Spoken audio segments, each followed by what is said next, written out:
今キャンプに来てまして、簡単にちょっと焦げすぎちゃってるかもしれないんですけど、焼きとうもろこしを、作っております。ちょっと軽く腹ごしらえしてから、こちら渓流で、魚釣りをやりたいと思います。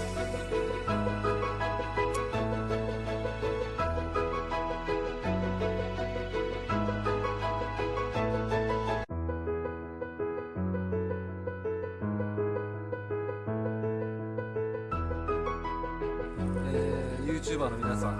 はじめまして。今日はですね、渓流に、キャンプ来てまして、